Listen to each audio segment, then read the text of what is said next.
அப்பாவை பார்த்துக்கிட்டு அப்படிதான் இருந்தாங்களே. அப்பாவோட மறைவுக்கு பின்பு தான் ஒரு பெரிய புரட்டல் எங்களுடைய லைஃப்ல. அம்மா வேலைக்கு போக ஆரம்பிச்சாங்க. நான் வேலைக்கு போய்கிட்டே படிக்க ஆரம்பிச்சேன்.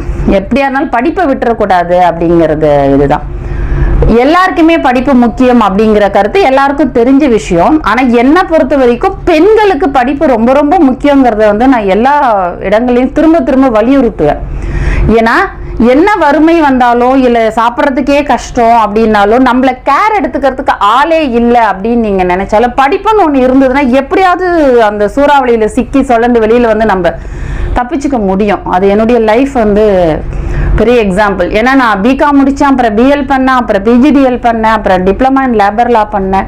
இது எல்லாமே ஸ்டெப் பை ஸ்டெப் நானே வேலைக்கு போய் நானே ஃபீஸ் கட்டி நானே பண்ணதுனால நான் எல்லா இடத்துலையும் பெருமையாகவே சொல்லிப்பேன். என்னுடைய உழைப்பில் என்னுடைய சம்பாத்தியத்தில் நான் எத்தனை டிகிரி பண்ணேன் அப்படிங்கிற மாதிரி.